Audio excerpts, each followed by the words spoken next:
A few days ago I was playing Shining Resonance and my brother asked me how it was. I said it's not bad, pretty standard action RPG, but it's no Kingdom Hearts.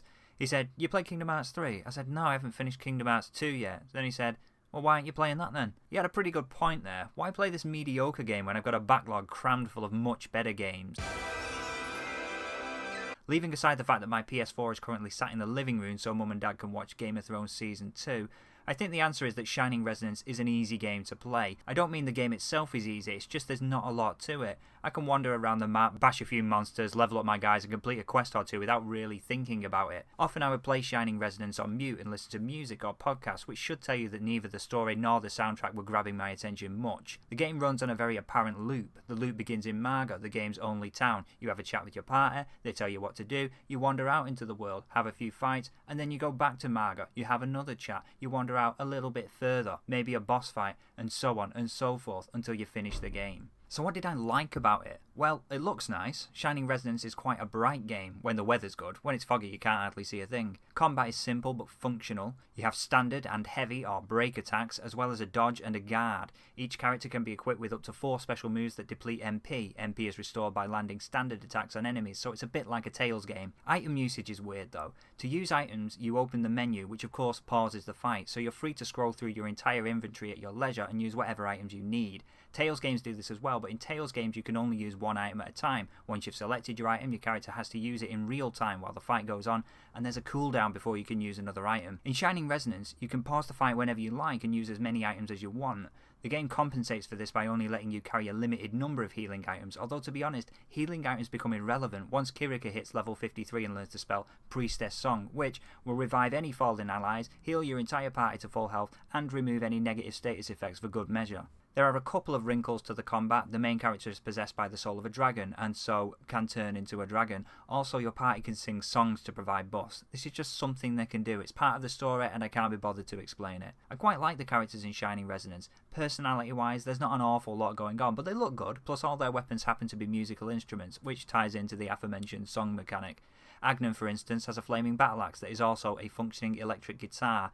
When you're walking around town, you can talk to your allies and even invite them on dates. The purpose of this is... I have absolutely no idea, although at the end of the game you get to pick your favourite, so you can ship Yuma with whoever you like, the vapid personality vacuum that he is. Speaking of the end game, as things progressed I found my party was starting to feel weaker and weaker. Certain enemy combinations could tear through my entire party in seconds and I would be dead before I even realised. The characters don't have any equipment, there are no weapons or armour to be found in the game. You can craft accessories or aspects which provide bonuses like plus 10% attack or resistances to status ailments, but apart from that the only way to make your party stronger is to grind. The game facilitates this with the Grimoire, a series of randomly generated dungeons you can access from a vendor in Marga or at one of several campsites scattered around the map.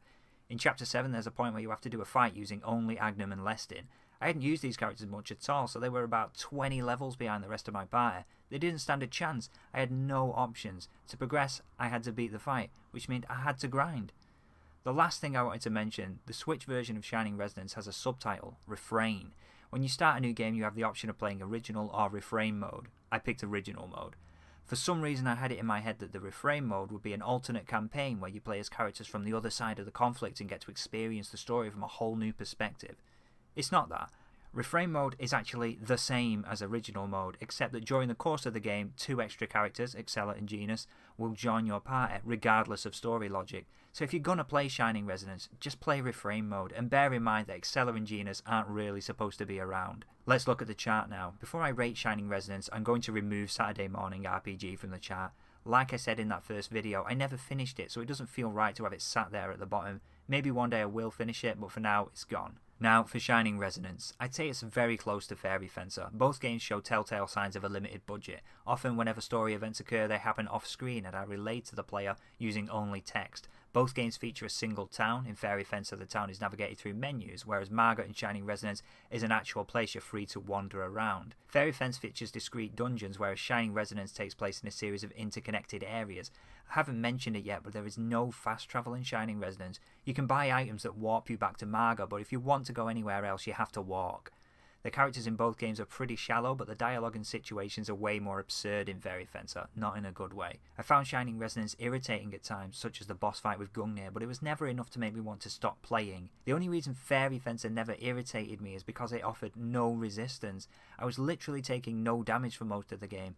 Admittedly, that was by my own choice, but I'm only willing to play fair with the game as long as it has my respect. It's a close call, but I think I had a slightly better time with Shining Resonance. Fairy Fencer may have some memorable quirks, but Shining Resonance is a little more polished. The action combat feels pretty good, but taken as a whole, it's just kinda bland, which is, I suppose, why both of these games are sitting below the original Phantasy Star. I think Phantasy Star is becoming my baseline for a totally average game, so basically anything above Phantasy Star is a recommendation, and anything below, well, approach with caution. Thank you for watching, and I will see you next time. Bye bye.